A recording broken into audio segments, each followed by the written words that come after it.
Alhamdulillahi Rabbil Alamin. Wassalatu wassalamu ala asrafil anbiya wal mursalin wa ala alihi wa sahbihi ajma'in. Mabagdu, Bapak dan Ibu kaum muslimin jemaah salat zuhur yang dirahmati Allah. Suatu hari di kota Baghdad, Khalifah Harun ar-Rasyid memanggil penasehat kerajaan Abu Hamzah. Setelah penasehat kerajaan hadir di istana, apa kata Khalifah Harun ar-Rasyid?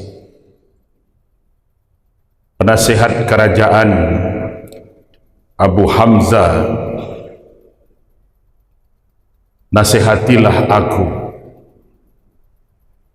berikanlah kepadaku nasihat pada hari ini.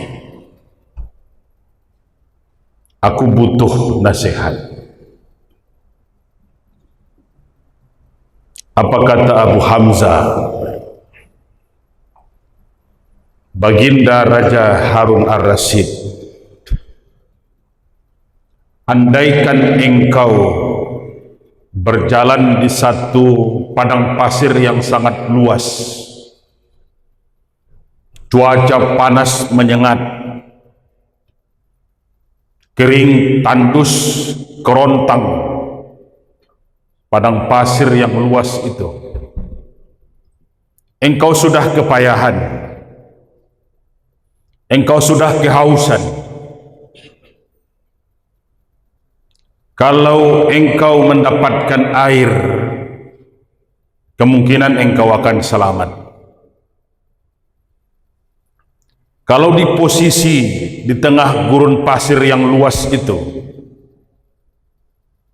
tidak ada air dan pertolongan yang akan diberikan kepadamu, lalu ada seseorang yang menawarkan segelas air, akan diberikan kepadamu setengah gelas, satu teguk. Berapa nilai yang harus engkau bayar? Berapa harga yang engkau keluarkan untuk menebus setengah gelas air di tengah gurun pasir yang sangat luas itu? Apa jawab Khalifah Harun ar-Rasyid? Saya akan tebus air itu, saya akan bayar, akan ganti dengan separuh dari seluruh kekayaan, kerajaan dan harta yang aku miliki. Aku akan beli air yang setengah gelas itu dengan separuh dari seluruh harta benda yang aku miliki pada hari ini. Aku akan bayar dengan nilai yang sangat mahal. Apa kata Abu Hamzah? Andaikan air itu sudah masuk di mulut dan tenggorokan Khalifah, tahu-tahu air yang setengah gelas itu tidak bisa keluar jadi keringat, tidak bisa keluar dari tubuh Baginda Raja. Air itu mengendap saja di dalam. Satu hari, 2 hari, 3 hari, tak ada satupun yang keluar dari tubuh Baginda Raja.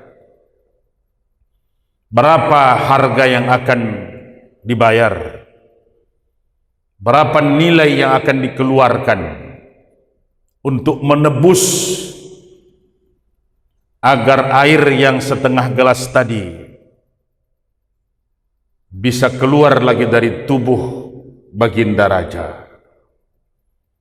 berapa harga yang akan dibayar, berapa nilai yang akan diberikan. Kata Khalifah Harun ar-Rasyid, saya akan bayar air yang setengah gelas yang masuk ke dalam tubuhku yang tidak bisa keluar itu, untuk bisa kembali keluar dari tubuhku, aku akan bayar dengan harga yang sangat mahal.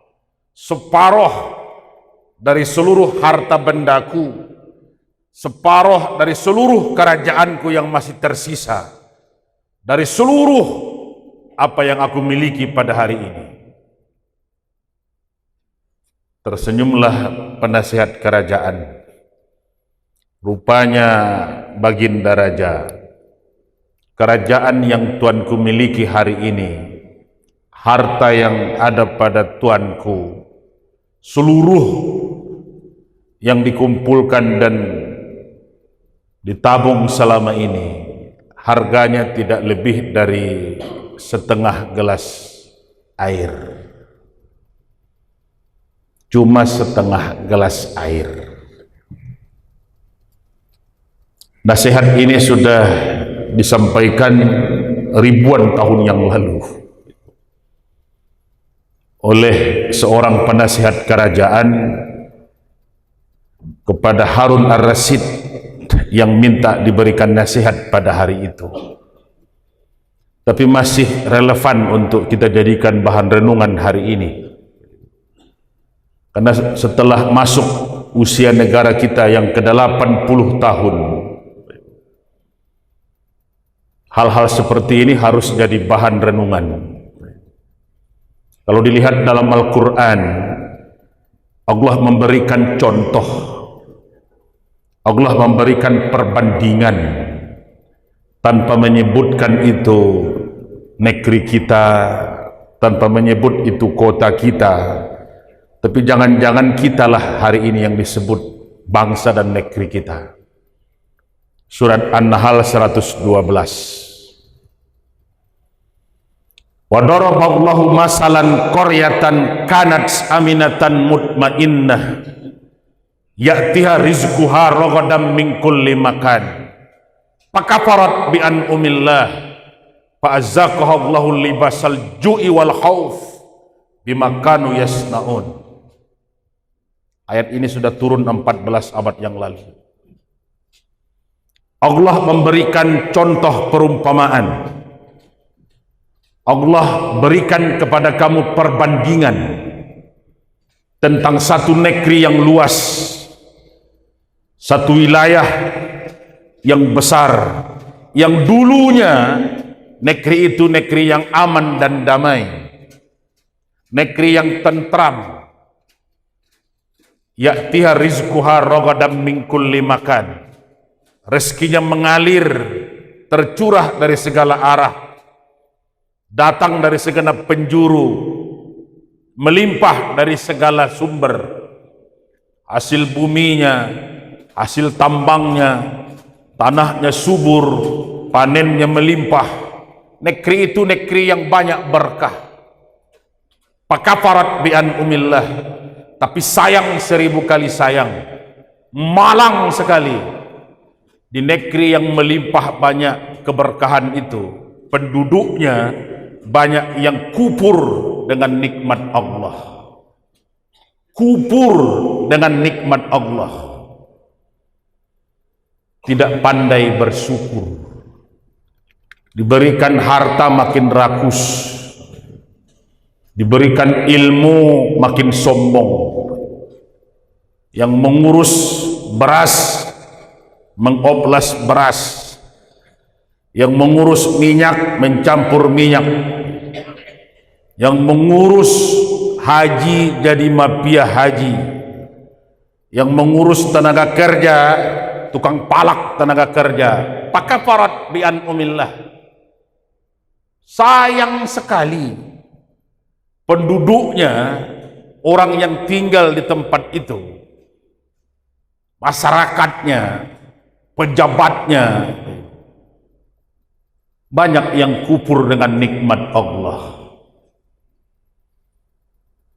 Bukan kufur iman, maka bukan dihitung dari jumlah masjid yang berdiri, bukan dihitung dari jumlah pesantren yang ada.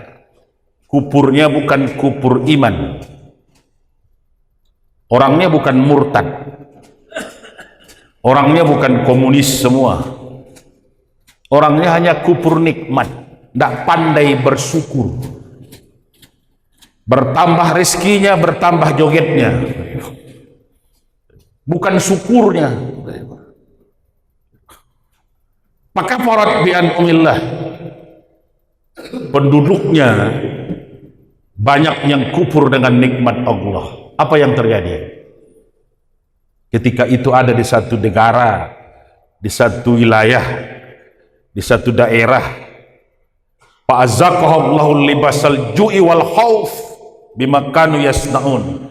Akibatnya Allah buatkan di negeri itu, Allah timpakan kepada mereka ketakutan dan kelaparan. Kelaparan dan ketakutan akibat ulah perbuatan mereka sendiri. Dua hal ini hari ini. Ada ketakutan, ada kelaparan. Ada enggak di negeri kita dua-duanya? Ada enggak di bangsa kita hari ini? Ayat tidak menyebut inilah Indonesia, tidak. Inilah Sumatera Barat, tidak. Inilah Kota Padang, tidak. Allah hanya jelaskan, Allah buatkan kepada kamu perbandingan. Bisa tidak membanding? Allah kasih kamu perumpamaan, contoh. Bisa tidak mengambil pelajaran? Ketakutan.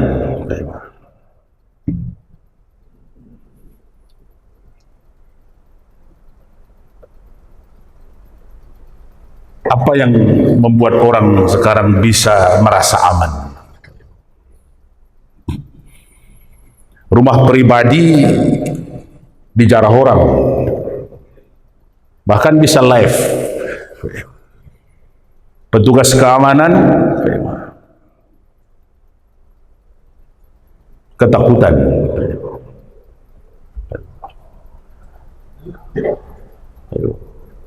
Pekerjaan, lowongan kerja mudah atau sulit? Negerinya melimpah banyak keberkahan, tapi kelaparannya. Kenapa banyak yang gizi buruk harus dikasih makanan bergizi? Kenapa banyak yang stunting? Kenapa banyak yang busung lapar? Yang hidup di padang pasir justru tidak busung lapar. Yang sawahnya panen raya, kenapa tidak pernah kaya? Allah kasih kamu perbandingan.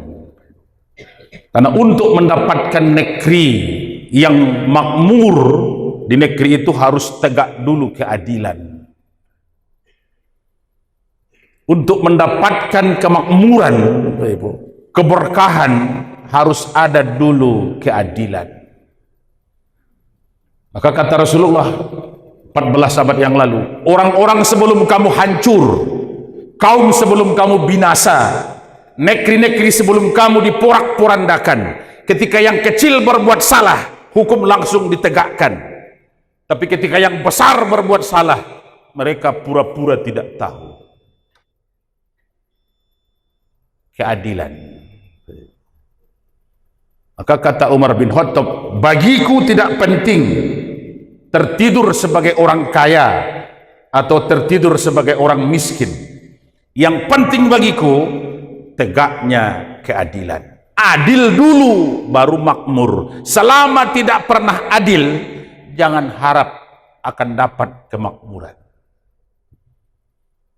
Banyak maaf. Assalamualaikum warahmatullahi wabarakatuh.